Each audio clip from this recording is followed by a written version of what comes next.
mégpedig a kameleonos témában.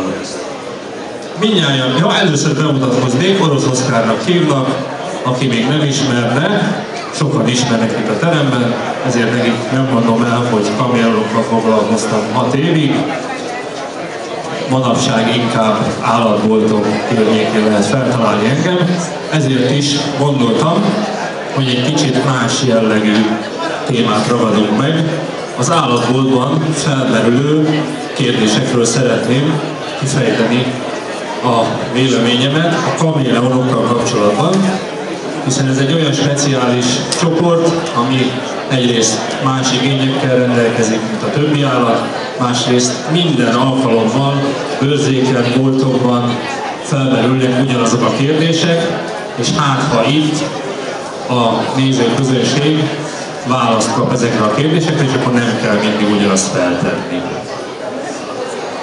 Hoztam magammal egy kis állatot is, de majd később szeretnék kérni egy kis segítséget a bemutatására. Egy őként jelentkezőt szeretnék majd lehetőleg a gyerekek közül. Rendben, meg is van a jelentkező, köszönjük.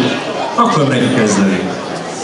Az első legfontosabb kérdés, amit fel szoktak tenni a boltokban, hogy mégis mennyibe kerül egy kameleonnak a tartása. Ugye vannak már különböző fajok, maga a faj nem is érdekli annyira a kíváncsiskodokat, de hogy mennyibe kerül a fenntartása egy jószágnak. Hát ez körülbelül úgy néz ki, hogyha a lámpák és az összes wattszámot összeadjuk, az körülbelül azt jelenti, hogy körülbelül 18 kW-ot fogyaszt egyetlen állatnak a terráriumban, hiszen kell egy melegítő lámpa hozzá, kell egy UV-lámpa hozzá, ezt körülbelül 10-12 órát kell üzemeltetni egy nap, amit ha kiszámolok, ez egy hónapra olyan 1000 forint áramköltséget jelent, egy terrárium és egy állat esetében, hangsúlyoznám, hogy a legtöbb hobbista általában egy állatot tart.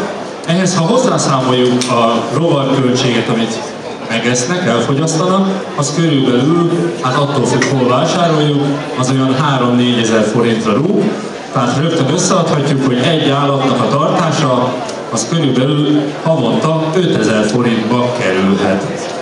Hát joggal mondhatjuk, hogy hát ez egy luxus dolog, hogy egy kameleonnak, egy állatnak ennyibe kerül, de ha belegondolunk, hogy akár egy kutyának, a macskának a tartása ugyanannyiba kerül, tehát semmiben sem komolyabb egy kameleon tartás havi költsége, mint egy másik állatnak a költsége.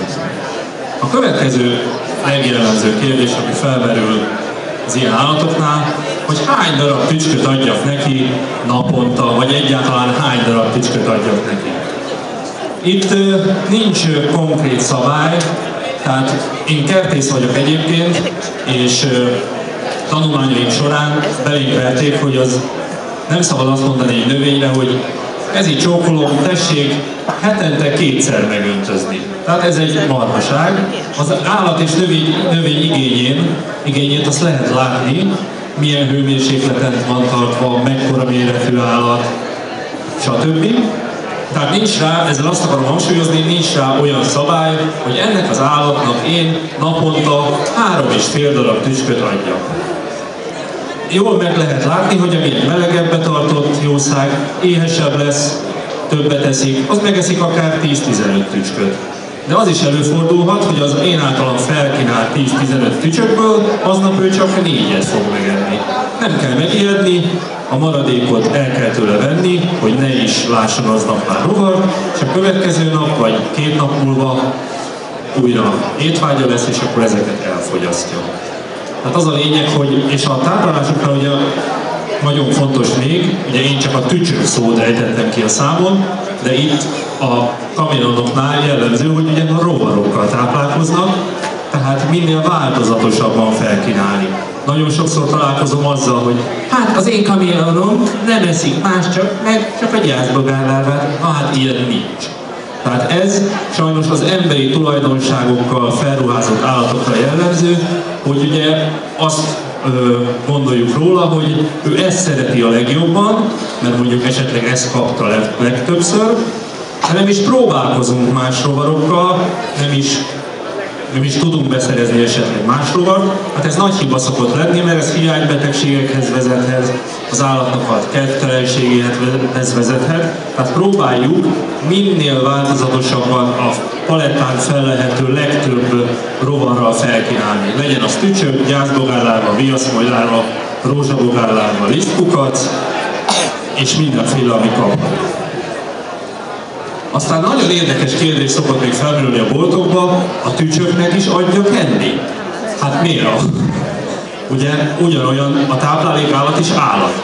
Tehát ha nem adok semmi táplálékot a táplálékállatnak, akkor egy kiüresedett kitimpáncéllal letetem a kamélalomat, ami szintén hiánybetegségekhez fog vezetni, tehát igenis a táplálékállatokat is jól kell tartani, ahhoz, hogy az állatom később ezt hasznosítani tudja. Mire gondolok itt? A piacon kapható dobozos tücsköket egy-egy répaszelettel, egy-egy uborkaszelettel nyugodtan meg lehet etetni, mert általában ezt egyébként a tenyésztők is táppal ellátott dobozokba árusítják, de az kevés a tücsköknek, tehát mindenképpen valamilyen zöldségtáplálékot tegyünk be neki, főleg ha hosszú ideig életbe akarjuk őket tartani. Nagyon sokszor felmerül, ugye más hüllőkkel párhuzamot mondva, hogy például szárított eleséget adhatok-e a kaméleonnak.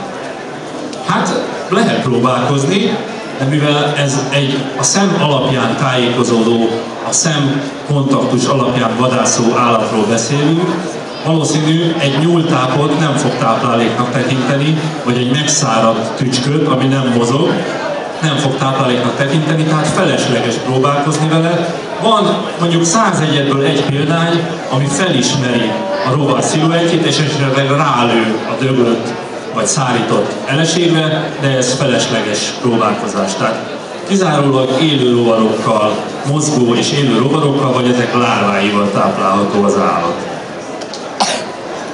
A legnagyobb sláger kérdés és a legjobban kifejthető kérdés, amivel a leggyakrabban találkozom, az én kaméleonom nem akar enni. Egyáltalán nem akar enni. Mit csináljak vele? Nem eszik egy hete. Hát ez nehéz kérdés, ugyanis ugye olyan állat, ami nem eszik, főleg ha kamélonokról beszélünk, az igen hamar sajnos elhalálozik. Tehát két dolog szokott ilyenkor lenni. Vagy a